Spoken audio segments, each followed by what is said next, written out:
In the heart of Ghana's green hills, in a small village called Accra, lived a humble carpenter named Kojo. His hands were rough from years of carving wood, yet his heart was soft, especially when it came to his children, Kojo and Ajoa. They lived in a small clay house surrounded by mango trees and the laughter of chickens running free. Kojo's wife, Efua, had passed years ago, leaving him to raise the children alone. He often told them, a family is like a stool, even if one leg weakens, the others must hold it steady. Kojo, the elder, was ambitious. He dreamed of moving to the city, Accra, where he believed real success lived. Ajoa, younger but wiser in heart, loved the village life. She helped her father in the shop, painting carved stools and wooden toys. Life was simple, filled with small joys, roasted corn by the fire, storytelling nights, and the sweet hum of distant drums. But one day, a letter arrived from the city. Kojo had been offered an apprenticeship at a modern furniture company in Accra. The letter shone with opportunity, but it also carried a shadow. It meant leaving home. Kojo's heart swelled with pride and worry. The city can polish a man, he said softly, or break him like a branch in the storm. The night before Kojo left, the family sat under the baobab tree. The air was heavy with emotion. Ajoa held her brother's hand tightly. "Don't forget us," she whispered. Kojo smiled, hiding his tears. "I'll build something big, and I'll come back for both of you." The next morning, as the rooster crowed, Kojo stepped onto the dusty road leading to the city bus. Kojo placed his hand on his son's shoulder.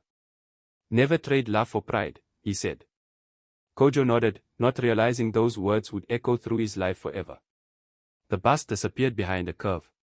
Silence filled the house that day, a silence only a father and sister could understand. Accra was alive, streets buzzing with honking taxis, laughter, and the scent of roasted plantains. Kojo, eyes wide with wonder, stepped into a world that pulsed with dreams. His boss, Mr. Owusu, owned a big workshop filled with machines and workers. He noticed Kojo's skill quickly, especially his fine carvings that reminded him of home. "You've got the hands of your ancestors," Mr. Owusu said, patting his back. Kojo worked hard.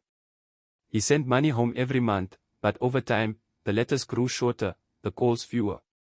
The city began to change him, new clothes, new friends, new habits. When Kojo's letters reminded him to visit, Kojo would sigh, "Soon, Boba. Work is busy." Ajoa still wrote every week, telling him about the rains, the harvest, and how she was learning carpentry herself. Years passed. Kojo became manager of the shop. He bought a small apartment and a car. To many, he was a success story.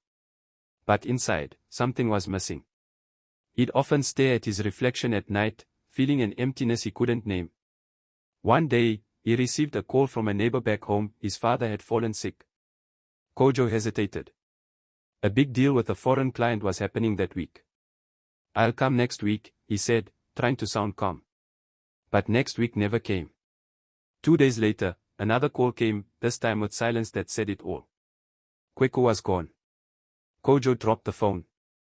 The world around him blurred. He drove for hours without direction, his father's words pounding in his mind, "Never trade love for pride." He returned home after the funeral, but the house felt smaller, emptier. Ajoa hugged him tight, tears wetting his shirt. "He waited for you, Kojo," she said softly. Kojo's chest tightened. He looked at the tools his father had left, each one worn, sacred. For the first time in years, he felt truly poor. Kojo stayed in a brewer for weeks. He began repairing the old shop, dusting the wood shavings from his father's table. The rhythm of carving returned to his hands, each stroke a memory, each cut a healing.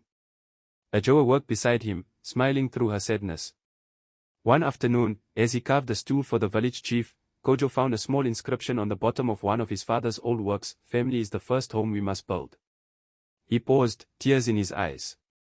That night, he told Ajoa, "I thought success was about what I could earn. But Boba was right, it's about what we can hold together." Months later, Kojo decided not to return to the city. He rebuilt the family workshop, turning it into a training school for village youth, a place where young hands could learn the art his father taught him. Ajoa managed the accounts, while children filled the shop with laughter and hope. One day, a reporter from Accra visited. "Why did you leave the city, Mr. Kojo?" she asked. He smiled, looking at the children sending wood. "Because the city gave me wealth," he said, "but the village gave me peace." As the sun set over the mango trees, Kojo placed a stool beside his father's grave and whispered, "I've built the home you taught me to." The wind carried his words softly, like a blessing. And from that day, the sound of hammers and laughter echoed through Abroa, not as noise, but as music of a family that had bent, but never broken.